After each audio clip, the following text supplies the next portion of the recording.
Now कैसे कैसे reproduction हो सकता है, आइए इसको हम समझते हैं। ये डिपेंड करेगा कि उस ऑर्गेनिज्म का बॉडी डिजाइन क्या है। इसका मतलब समझिएगा स्टूडेंट्स, दो तरह का मेन रिप्रोडक्शन होता है। मैं 12th क्लास में फर्स्ट चैप्टर में एक टैब्यूलेटेड फॉर्म में ये सब कुछ आपको पढ़ाऊंगी, बट अभी एक बेसिक समझते हैं। ऐसा समझो कि ह्यूमन में भी तो दो तरह के रिप्रोडक्शन होते हैं।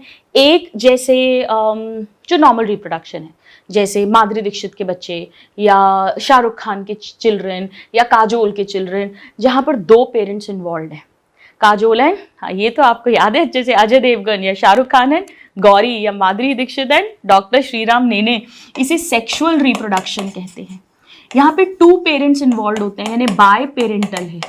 यहाँ दोनों पेरेंट्स से गैमीट्स बनेंगे और गैमीट्स के बाद फर्टिलाइजेशन होगा और यहाँ मियोसिस भी होता है स्टूडेंट्स। इसीलिए यहाँ पर वेरिएशंस आते हैं और इसीलिए ये विकास, evolution, survival of species for years and years के लिए इंपॉर्टेंट है। 1 सेकेंड के लिए इंपॉर्टेंट है।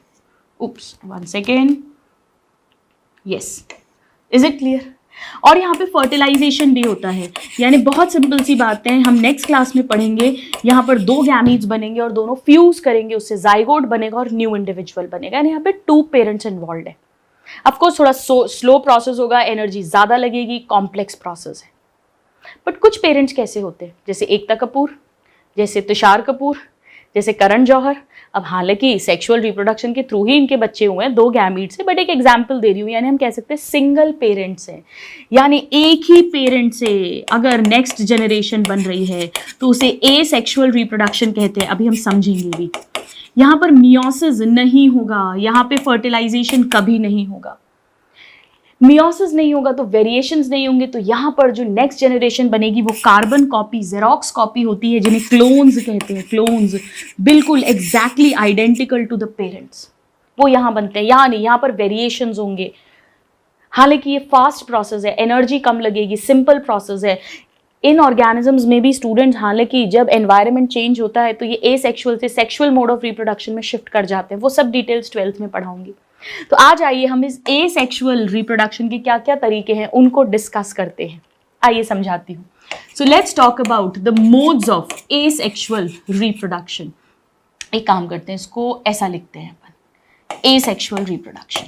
देखिए, अब इसका एक मेन पॉइंट ये है कि यूनिपेरेंटल है ना, एक ही पेरेंट से नेक्स्ट जनरेशन बनेगी। तो मैं यहां लिख देती हूँ uniparental. Uni means single, one parent involve होगा। आइए समझिए। पहला तरीका ये है, जैसे सपोज अमीबा की बात करें, ये एक अमीबा है, ठीक है, ये इसका न्यूक्लियस है, इसके अंदर इसका जेनेटिक मटेरियल होगा। कुछ नहीं हुआ, थोड़ा सा न्यूक्लियस स्ट्रेच करा ऐसे, ठीक है, साइटोप्लाज्म में थोड़ा थोड़ा स्ट्रेचिंग आने लग गई और फाइनली स्ट्रेच होकर 2 अमीबा बन गए, 2 डॉटर सेल्स ये बन गए। यहाँ क्या हुआ है, यहाँ पे 1 पेरेंट सेल से 2 डॉटर सेल्स बन गए। उसके टुकड़े होने के कारण, टूटने के कारण इसे फिजन कहते हैं। So the first method is, now let me erase this for you, is fission. Fission का सिंपल सा मतलब है पेरेंट डिवाइड होके डॉटर सेल्स बना रहा है, पेरेंट सेल डिवाइड होके। अब फिजन भी 2 टाइप्स का हो सकता है। एक जहां 1 पेरेंट सेल से 2 डॉटर सेल्स बन रहे हैं, 2 डॉटर सेल्स। तो 1 से 2 बन रहा है, 2 के लिए बाइनरी वर्ड यूज करते हैं, तो इसे हम बाइनरी फिजन कहेंगे। अभी मैं आपको 10th वाले ही एग्जाम्पल्स बताती हूँ, हालांकि हम ये बहुत डिटेल में 12th क्लास में पढ़ेंगे फर्स्ट चैप्टर में। जैसे बैक्टीरिया में ऐसा ही होता है, जैसा मैंने भी बताया था। बैक्टीरिया में या अमीबा में किसी भी प्लेन में 2 अमीबा बन सकते हैं, 2 डॉटर अमीबा। इसे सिंपल बाइनरी फिजन कहते हैं, सिंपल। लेकिन अभी मैं आपको डायग्राम दिखाती हूँ। लिशमानिया में क्या होता है, लिशमानिया एक्चुअली अमीबा, लिशमानिया ये सब कुछ प्रोटोजोआ होते हैं। प्रोटोजोआ जो आपको पढ़ाया था ना, कहाँ पढ़ाया था बताइए, प्रोटिस्टा किंगडम के मेंबर हैं, यानी यूनिसेल्युलर यूकैरियोट्स होते हैं, ट्रू न्यूक्लियस मिलता है।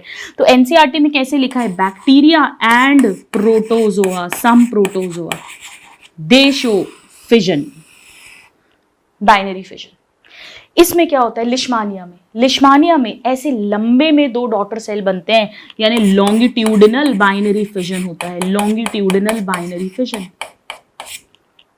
ये सारे यूनिसेल्यूलर ऑर्गेनिजम्स हैं स्टूडेंट, सारे, चाहे यूनिसेल्यूलर ऑर्गेनिजम्स, चाहे बैक्टीरिया की बात करें जो मोनेरा किंगडम के मेंबर्स हैं, और चाहे प्रोटोजोआ की बात करें जो प्रोटिस्टा किंगडम के मेंबर्स हैं। अब ऐसा भी तो हो सकता है कि ये 1 पेरेंट सेल है, ठीक है, इसमें ये न्यूक्लियस है, इसके न्यूक्लियस में मल्टीपल बहुत सारे न्यूक्लियस बन गए, 1 से 2, 2 से 4, 4 से 8 ऐसे, और फिर ये पेरेंट सेल रप्चर हुआ और ये सारे न्यूक्लियस और उनके अराउंड थोड़ा थोड़ा साइटोप्लाज्म, ये न्यू इंडिविजुअल्स बन गए।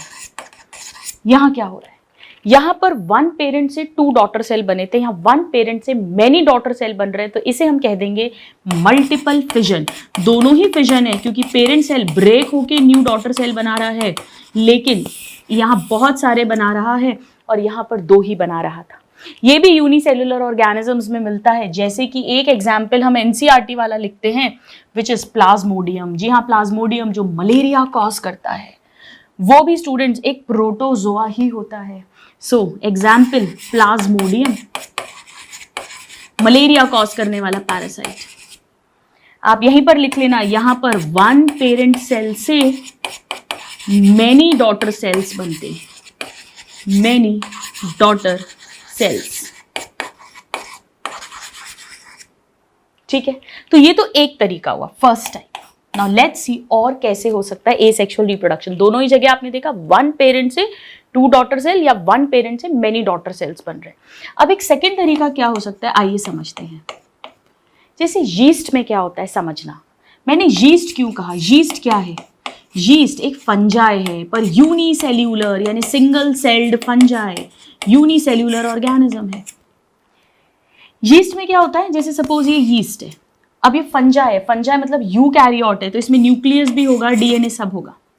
इसमें साइड में एक बड बन जाती है ऐसे, और न्यूक्लियस डिवाइड होकर कुछ पार्ट यहाँ पहुंच जाता है, और अब ये बड पेरेंट से डिटैच हो जाती है और ये फिर से न्यू यीस्ट बना लेती है। तो पेरेंट यीस्ट तो रहा ही और न्यू भी बन गया इस बड के कारण। इस कली एक साइड में जो ग्रोथ आउट ग्रोथ निकली है, इसे बडिंग कहते हैं, बडिंग, बडिंग। यहां क्या हुआ था, यहां 1 पेरेंट से 2 बने थे तो पेरेंट का अस्तित्व खत्म हो गया था, 1 से मेनी बने थे, पेरेंट सेल रप्चर हो गया था। यहाँ ऐसा कुछ नहीं हुआ, यहाँ पेरेंट सेल भी रहा और बड जो है उससे न्यू यीस्ट बन गया, नया यीस्ट बन गया। This is called budding. ऐसी ही बडिंग, ये तो यूनिसेल्यूलर का एग्जाम्पल दिया है, मल्टी सेल्यूलर में भी मिलती है, जैसे कि इन हाइड्रा। हाइड्रा में क्या होता है स्टूडेंट्स, हाइड्रा एनिमल किंगडम में सिलेंट्रेट है, पढ़ा चुकी हूं आपको, यानी ये मल्टी सेल्यूलर है क्योंकि एनिमल किंगडम का मेंबर है ये। हाइड्रा में क्या होता है, जैसे ये हाइड्रा है, ऐसा बनाया था ना, ये हाइड्रा है, ऐसे टेंटिकल्स भी होते हैं, मल्टी सेल्यूलर है।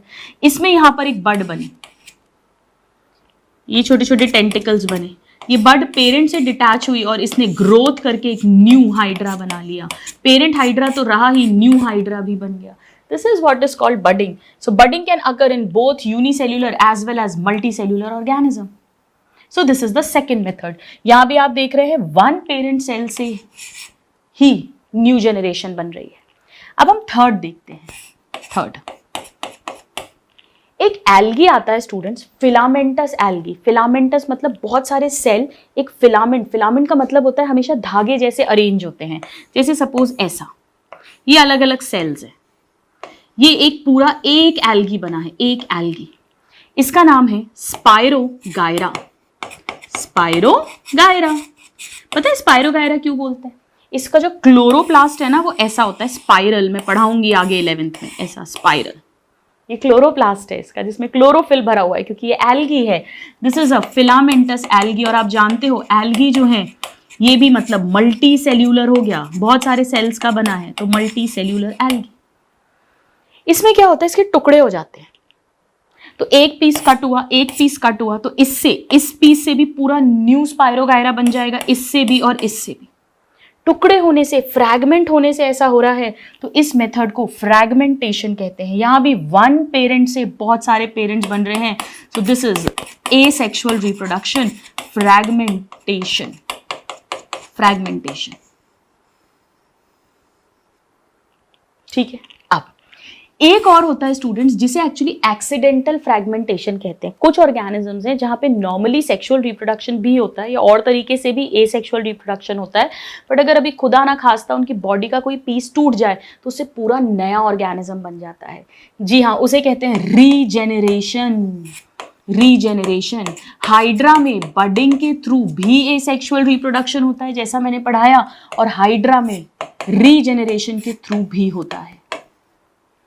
ऐसे ही एक ऑर्गेनिज्म है फ्लैटवर्म। फ्लैटवर्म यानी प्लैटीहेलमिंथस, एनिमल किंगडम का मेंबर जिसे कहते हैं प्लैनेरिया, इसमें भी ऐसे ही होता है। इवन छिपकली में देखा होगा ना, छिपकली की पूंछ कट जाती है, टेल तो दोबारा आ जाती है, वो भी रीजेनरेशन है।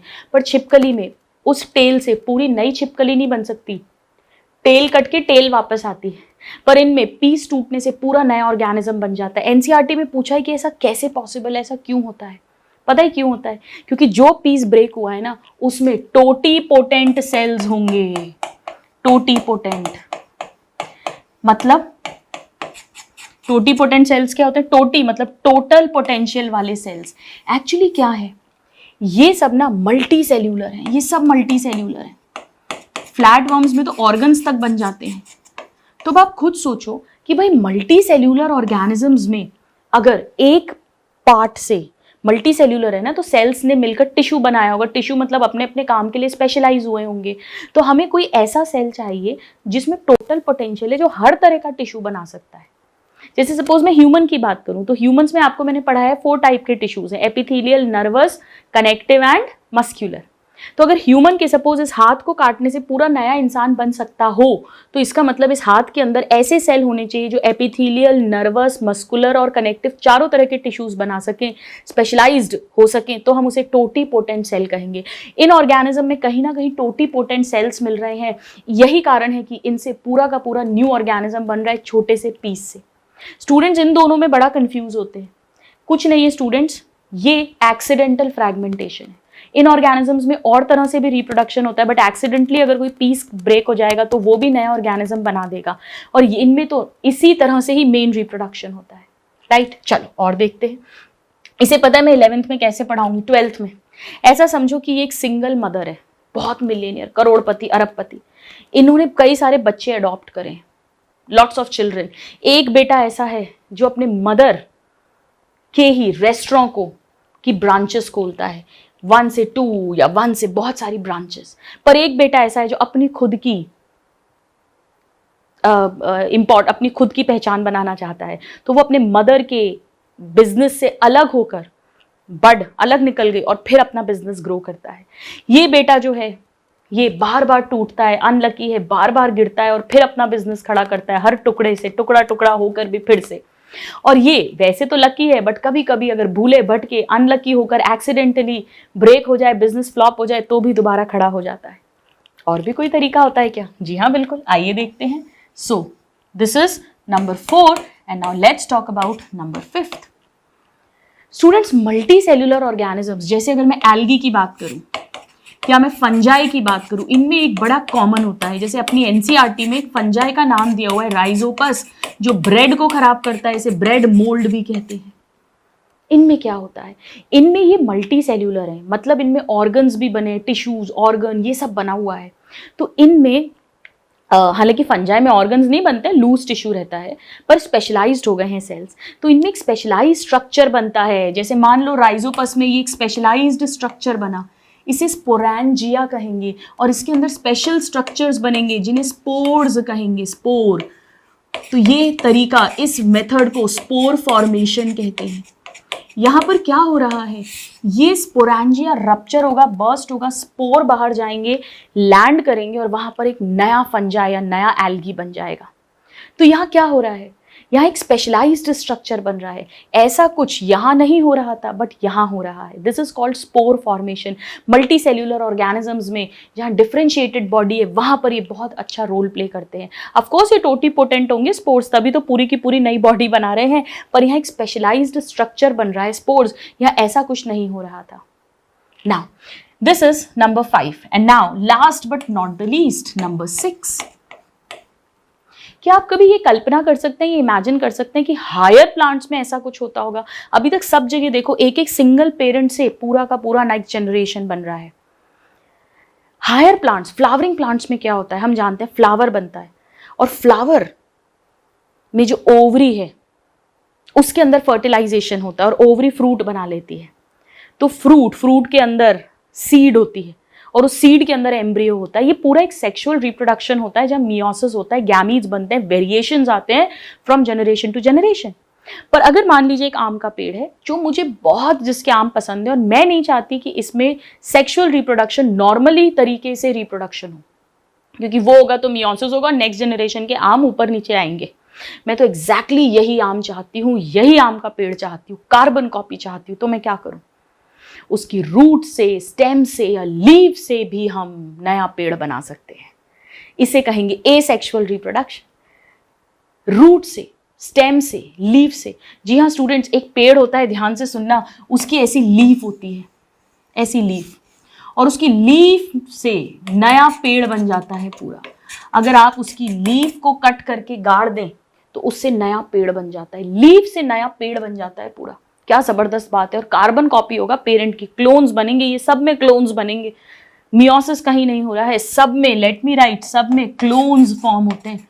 क्लोन फॉर्मेशन, क्लोन का मतलब होता है जो पेरेंट से और आपस में जेनेटिकली आइडेंटिकल है। इसे कहते हैं वेजिटेटिव रिप्रोडक्शन, क्योंकि हम वेजिटेटिव पार्ट से रिप्रोडक्शन करवा रहे हैं, सेक्सुअल पार्ट से नहीं। सेक्सुअल पार्ट तो है फ्लावर, पर यहाँ पर हम वेजिटेटिव पार्ट से करवा रहे हैं, नॉन रिप्रोडक्टिव पार्ट से करवा रहे हैं। जैसा ये जो एग्जाम्पल मैंने आपको दिया, लीफ से पूरा नया पेड़ बन जाना, इसे ब्रायोफिलम एग्जाम्पल है। ये ब्रायोफिलम, ब्रायोफिलम लीफ के थ्रू होता है। अगर आप सबने कभी बचपन में करा हो, एक गुलाब का, रोज का पेड़ लगाना है तो क्या करते हैं, उसकी स्टेम कट करते हैं और कुछ हार्मोन्स आते हैं मार्केट में। नहीं तो मुझे याद है हम लोग तो पहले मिट्टी और थोड़ा सा गोबर लगा के पॉलिथीन करके उसे मिट्टी में गाड़ देते हैं और उसे नया पेड़ बन जाता है। स्टेम के थ्रू न्यू पेड़ बन जाता है। स्टेम के थ्रू रोज में वेजिटेटिव प्रोपोगेशन होता है। और भी हम बहुत सारा पढ़ेंगे क्लास 12th में, बहुत मजे आएंगे। तो यहाँ क्या हो रहा है, ये हायर प्लांट्स में हो रहा है। अपन नॉर्मली क्या सोचते हैं स्टूडेंट्स कि एसेक्सुअल रिप्रोडक्शन तो बड़ा सिंपल टाइप का है, ये तो लोअर ऑर्गेनिजम्स में होना चाहिए। जी नहीं, हायर प्लांट्स तक में ही हो रहा है, एंजियोस्पर्म्स तक में ही हो रहा है। कितना इंटरेस्टिंग है। पता है ये क्यों होता है, मैं बेसिक बताऊंगी आपको। इनमें कलियां मिलती हैं, बड होना जरूरी है।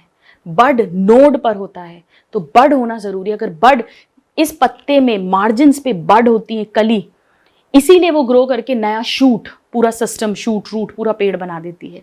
रोज में स्टेम पर नोड्स और उस पर बड्स होती हैं। एक पेड़ आता है स्टूडेंट्स डहेलिया का, उसकी रूट्स में बड्स होती है, तो उसकी रूट से नया पेड़ बन सकता है। तो ये वेजिटेटिव रिप्रोडक्शन है। हायर एनिमल्स में एसेक्सुअल रिप्रोडक्शन कहीं नहीं देखा। ये तो प्रोकैरियोट्स और मतलब मोनेरा और प्रोटेस्टा के मेंबर्स हो गए। यहाँ फंजाई और एनिमल, लोअर एनिमल्स हैं लाइक हाइड्रा। यहाँ पर स्पाइरोगायरा यानी एल्गी यानी लोअर प्लांट्स हो गया। यहाँ पर हाइड्रा, प्लेनेरिया, फ्लैटवर्म्स यानी लोअर एनिमल्स हो गए। यहाँ पे एल्गी, फंजाई हो गया। यहाँ पे हायर प्लांट्स हो गए। बट हायर एनिमल्स में एनसीईआरटी 12th क्लास में पढ़ाऊंगी रिप्रोडक्शन में, ये लाइन है, नीट में क्वेश्चन आता है, हायर एनिमल्स में एसेक्सुअल रिप्रोडक्शन कहीं नहीं मिलता, हायर प्लांट्स में तो मिल जाता है। चलिए आइए अब हम एनसीईआरटी की लाइन्स देखते हैं। आप चाहें तो इस फ्लो चार्ट को ड्रॉ कर सकते हैं।